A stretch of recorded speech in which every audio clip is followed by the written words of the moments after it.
What's up, YouTube? I lied. I'm actually going to make another video. I was going through my old videos, deleting ones that were outdated and things like that, and I realized my What is Tea video cuts off at 7 minutes and 23 seconds, and it was originally about 11 minutes. So, yeah, about when I got to the important stuff, it cut off. So, I'm going to make another one. This is What is Tea 2.0? Well, tea is a plant called Camellia sinensis. Sinensis, I think, let me think, hold on. Yes, sinensis means Chinese in Latin. Camellia is taken from the Latinized name of Reverend George Kamel. He was a Czech-born priest who became like a botanist. So, yeah, random name, I know. But, you know, plants get their names from weird things anyway. So, Camellia sinensis, it is the tea plant. Every tea in the world comes from that plant, except for rooibos tea and herbal teas, tisanes, things like that, like chamomile, peppermint, those types of things. Those are not real tea. But the end product is it's really determined by what you do to the tea. For real tea, there are 4 basic categories, you know, and then you can break them down from there, but the 4 most basic types are, there's white, green, oolong, and black. And that's in ascending order of strength. So, and what you do to the tea leaves is, you know, what you get. So, basically what happens is the farmers will, they'll get the fresh tea leaves and they'll pick them. And when they pick them, they have different I guess different tiers, like there'll be the first picking, which will be like the uppermost buds. They'll be the most delicate. Those will be the most high quality teas, and they'll go a little lower. Those will be the mid to good quality teas, and then there'll be usually another third, which is kind of lower quality, you know, buy in bulk. Those are used in flavored teas, you know, and just like big packs of tea. And then everything else is ground up and put into a bag and shipped to the U.S. for Americans to drink. So, white tea. They take the fresh tea leaves, they sort and clean them. Then they do a process called withering, which is where you steam it, and that causes the leaves to wither just a little bit. It just compresses, it makes it smaller, and then when you get it wet with water, it unfurls and releases its flavor. So they pick it, sort it, clean it, wither it, they dry it, and that's it. They don't oxidize or ferment it at all. White tea has 0% oxidation. White tea is literally the leaf picked, steamed, dried, and given to you. So it's very subtle. And that's why a lot of people who are new to tea may not like white tea as well, or not be able to taste it as well. You know, it's like if someone were to give you a fine wine when you're not a wine drinker, and you know they say, oh, this is a vintage 1940s, whatever. You know, you might you might try it and like it, but you won't know why.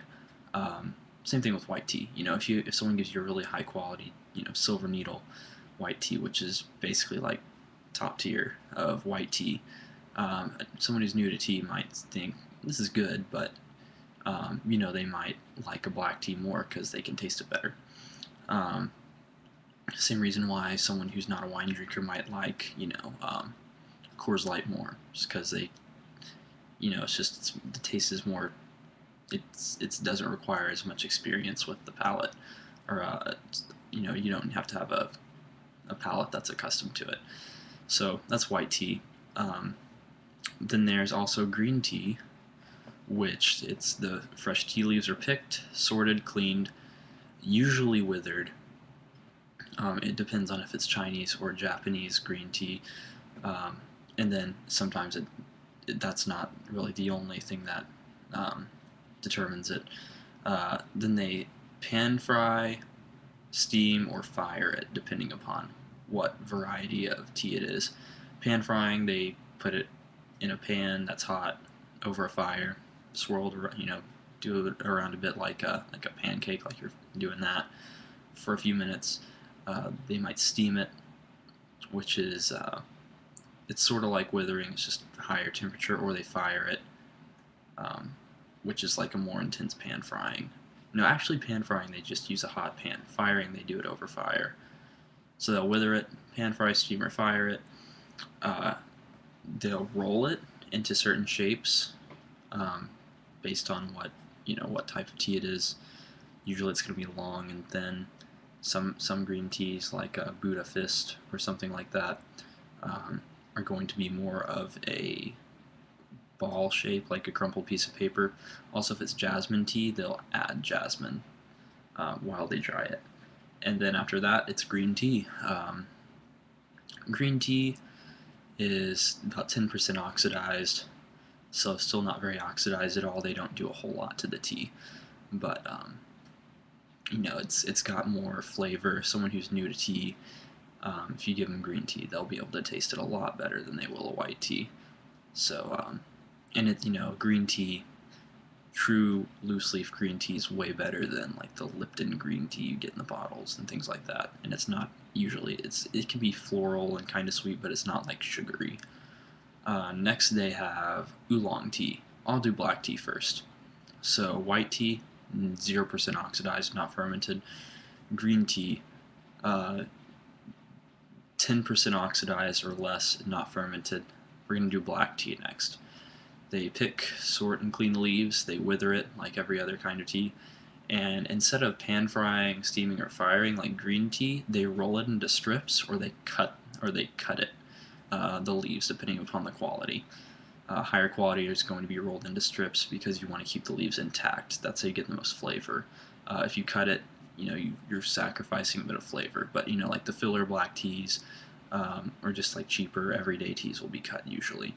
Then they'll undergo a full fermentation, and then they'll fire it, which also dries the leaves, and then it's black tea.